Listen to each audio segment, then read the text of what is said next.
Today we're building on from electron configuration, and we will be discussing the last two quantum numbers so we can write orbital notations for each element.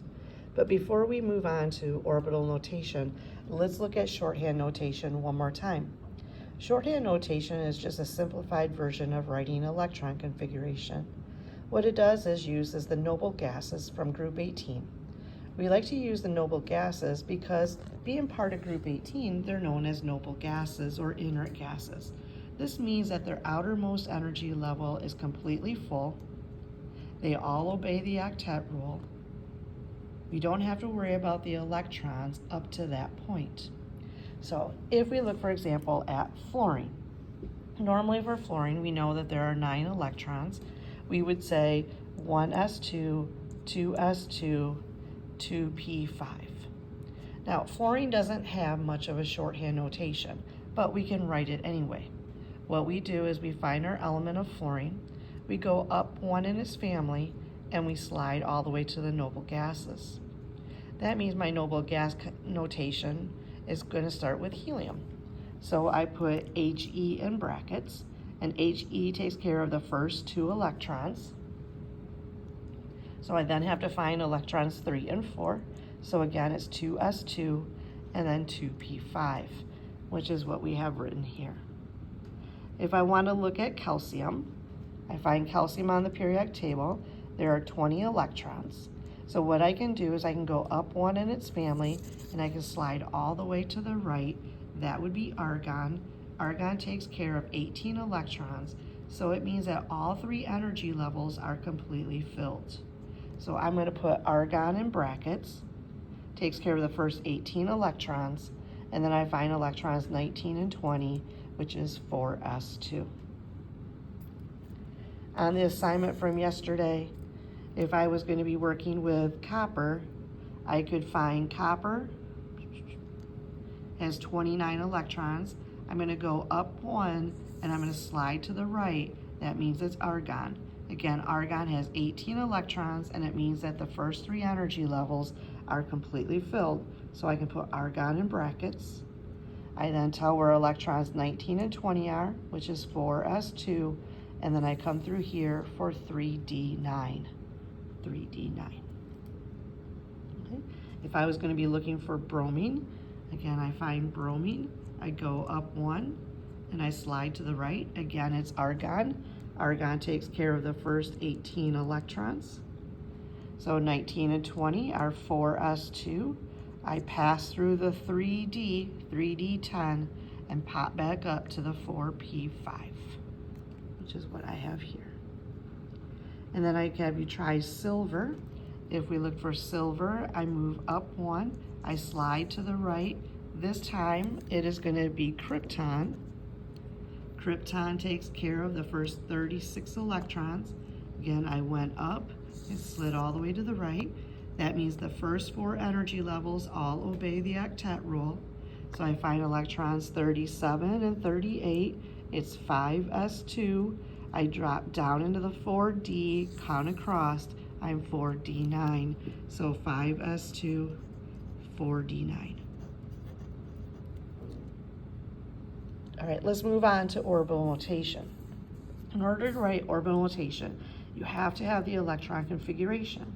We're going to look to see how the electrons paired and what type of spin they have.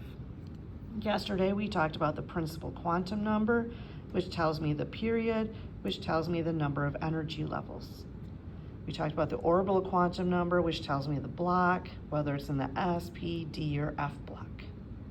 The new 2 quantum numbers are the pairing of electrons, which I just call rooms.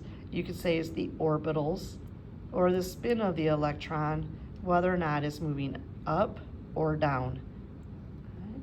So if we look at the S block, we know that the S block can contain a maximum of 2 electrons each. So that means, and we talk about pairs, that means there's only one room to pair electrons. If we look at P can hold a maximum of 6 electrons. That means that there are 3 possible pairs. So I open up 3 orbitals, or 3 rooms to put electrons in. My D D, if I count across, is going to be able to hold up to 10. That means that there are 5 possible pairing sites, 5 orbitals, or we can call them 5 rooms. And then the F block is going to hold 14 electrons max, 7 orbitals, 7 pairs, 7 rooms. So the S, P, D, and F are the keys to how we complete this. So if we take a look at lithium, we write the electron configuration. My key is that it's an S. The S means that I open up one room, and I have to label that one room as 1s. Now, how many electrons am I putting in that room? Well, it says it's 2. So what I do is I come in and I put 1 electron up, 1 electron down. Now, they have to be opposite spins because opposites attract, and that minimizes your energy. Then I move to the next one, which is 2s1. My S is my key. S means I open up one room, and here I have to label it as 2s. And how many electrons am I putting in there? Just 1. And my first electron I always put in as an up spin. Let's take a look at fluorine. I have an s orbital. S means that I open up one room. I label that as 1s. I have 2 electrons, so 1 up, 1 down. My next letter is S. Again, S means one room. I label it as 2s. I have 2 electrons, so I go up, down. My next letter is P. P means that I can have 3 possible pairing sites or 3 orbitals. Now what we know is I have to open up these 3 rooms. They're all going to be labeled as 2p. Really, one is talking about going around the x-axis, one is around the y-axis, and z, but we just label them for now as 2p for each of them. All 3 of these orbitals are of equal energy. Okay? They are equal energy. And because they're of equal energy, we have to follow Hund's rule. That means each of these orbitals or rooms are going to get an electron before it gets a partner. So in this case, I have 5 electrons. I'm going to put 1 positive upspin electron in each room first. I'm going to spread them out. We're spreading them out because it reduces energy. Remember, likes attract, and that minimizes energy. To keep each of these guys in their own separate room, that means they all have to have the same spin, so they repel each other in order to reduce energy. So I have 3 electrons in. Now I can come back for electrons 4, which is going to go down, and 5. And this would be the orbital notation for fluorine. There would be 1 half-filled room. This is important for bonding, which is where we're heading next. If we take a look at magnesium, we have 1s2. The S is the clue. That means we open up one room, we label it as 1s, and we put in 2 electrons. We have 2s. Again, the S means one room. I label it as 2s.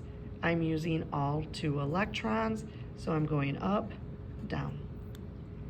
I then have P. P can hold a maximum of 6 electrons. That means there's 3 possible orbitals or 3 rooms. I have to follow Hund's rule with the 6 electrons. So I'm going to go up, up, up, and then come down for 4, down for 5, down for 6. And then I see my S. My S means I open up one orbital. I label it as 3s. And I have 2 electrons, so 1 up, 1 down. Let's take a look at silicon. We have S, we open up one room, label it as 1s, 1 up, 1 down, 2s, S means we open up one room, label it, we have 2 electrons, 1 up, 1 down.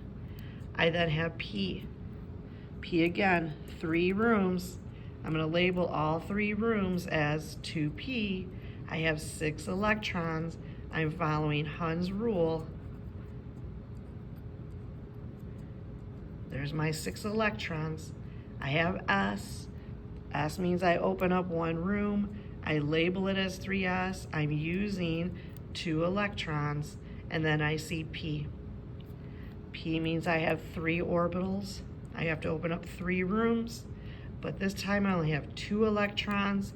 I have to follow Hund's rule. I have to spread them out because all 3 of these guys are of equal energy. We can do shorthand notation. We have our argon. Technically, I probably should put argon in front of this, but we have our S. S again means 1 electron, and we have to put into, 1 room, the S means 1 room. I have 2 electrons, so 1 up, 1 down. And remember when we went from the 4s2, this has to drop into the 3d because we have to obey the octet rule. Right. So we have 9 electrons. The D means that we have 5 possible pairing sites. So we label all 5 rooms as 3D. We have 9 electrons, so we go 1, 2, 3, 4, 5. They are all of equal energy, and then we come back for 6, 7, 8, 9. So in the previous example, I had 2 half-filled rooms, and I had 1 empty room. Here I have 4 filled rooms and 1 half-filled room. Right. And then I would let you try the rest.